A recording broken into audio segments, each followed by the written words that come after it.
Hello my friend, welcome back to the channel. I wanted to start today off with a little bit of a truth bomb. Forget about AI, okay? Just forget about it for a second. Because for most businesses, this is just the shiny new thing, okay? It's what all the hype is about, that's what your competitors are doing, that's what you've been told to think about. But put that aside for a second.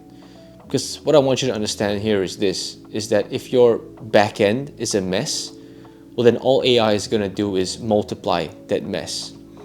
Because we're being sold this dream, right, that AI will automate everything, save us money, think for us, make our lives easier perhaps. But the honest truth here is that AI isn't this magical wand, okay? Rather, it's an amplifier. If your marketing systems, if your sales team and your marketing team and the systems that intertwine with them don't talk to each other, then your CRM or your business's central nervous system is full of junk data, okay?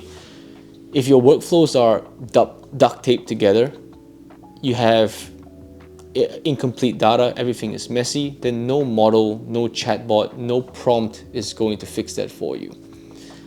Because a lot of the businesses that I talk to are running on this old school way of thinking, right? They try to keep up. They bought the new tech. They pay for the licenses. They tick this digital transformation box that the industry upholds them to. But if you actually look underneath the hood, simple things like campaigns are disconnected, they're not being attributed correctly. The teams are siloed in their different workflows or tools or softwares. Leads are falling through the cracks. Sales team members can't accurately point out where their leads are coming from and through which channels and at what frequency. And reporting is shoddy at best, okay? And then now management is essentially saying to themselves, hey look, we gotta jump on this hype train. When can we start using AI, and which part of our business can we start to leverage AI in it? I like to think of it as this, right? You go shopping in somewhere and you bought a new high-end espresso machine, right? A few $100s. And your kitchen is still filled with rotting food, broken plumbing, there's grease on the walls, wallpaper is peeling off in the corners. Like, you might get a nice fresh cup of coffee out of this purchase, but the whole space, your kitchen, is still dysfunctional, okay? We had a client, they were scaling incredibly fast, okay? They had a great brand, strong revenue, smart team, they're all on top of it. And they were paying thousands and thousands of dollars for this tech stack that was duct taped together, okay? And they asked themselves a very simple question: when can we start to implement AI-powered tools into our processes? Now, before we went any further, I said, hang on a second, hang on. Let's take a look at your CRM to begin with, okay? Let's just see what we're working with. And the team and I jumped into it, okay? We checked out things, and right off the bat, we noticed that I think it was 67 to 70% of their contacts had missing life cycle stages. Half the deals had no owners, or had deals or opportunities where they were inactive for 30 to 60 days. Sales notes were scattered across different tools. Some of them were in Slack, they're across emails, private notes, Notion, things like that. And attribution was just like a guessing game, essentially. So we said, let's pause real quick on the AI conversation. Let's start to build the fundamentals or the foundations first. And then, only then, we started to revisit the AI conversation. And because we did that, what happens now? Today, their close rate is up. Their sales team actually trusts the data. And now when AI actually recommends a next step, it's actually useful and accurate. Because again, it uses the underlying data to enforce its thinking, right? And its recommendations as well.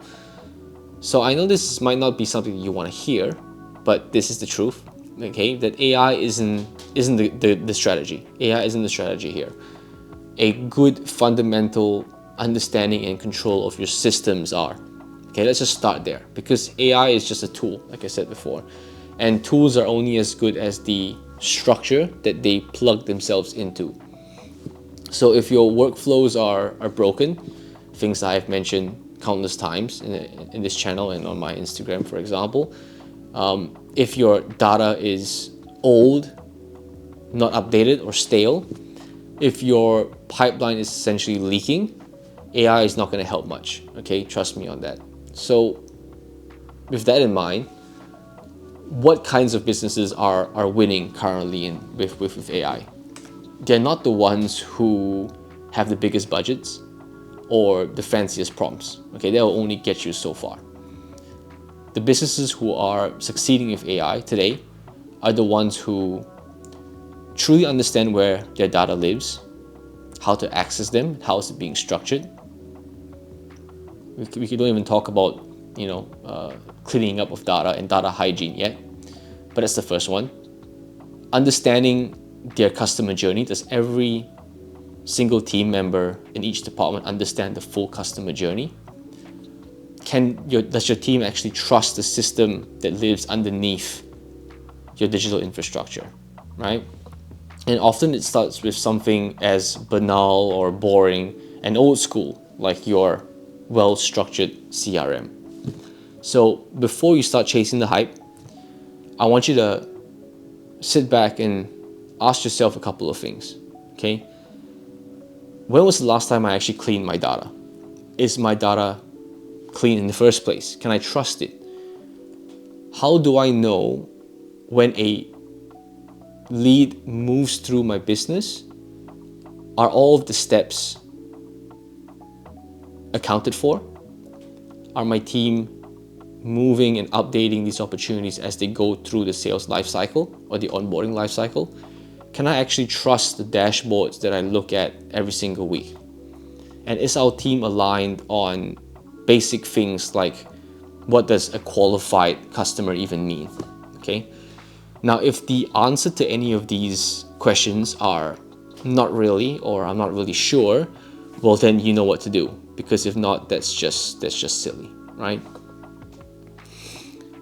So I think we're at the point in time right now where we have been seduced by complexity, or in this particular case, I guess, seduced by the idea of convenience and having to offload a bunch of our thinking.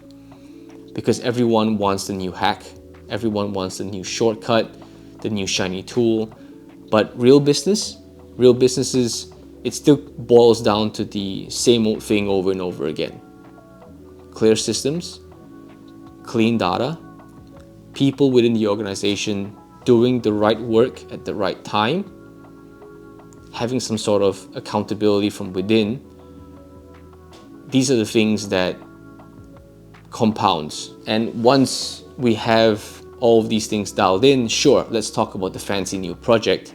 But remember, let's not skip the foundation. But look, I'm curious though, how many of you guys actually started tinkering with AI within your organization? And by the way, right, chatting with an LLM is not AI in my books, okay? So that doesn't count.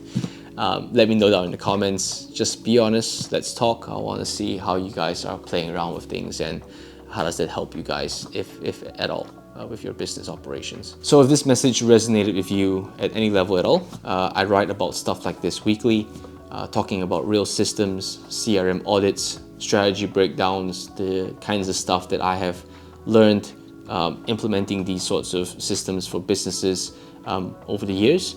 You can join my Hub Ops Unfiltered newsletter down below. It's totally free. We go deep into real life case studies, builds, workflows, tips and tricks that I use for hundreds of businesses that I've implemented this for. And if you're ready to fix your back end before scaling the front, well, that's what we do. So link down below, and I'll see you in the next one. Cheers.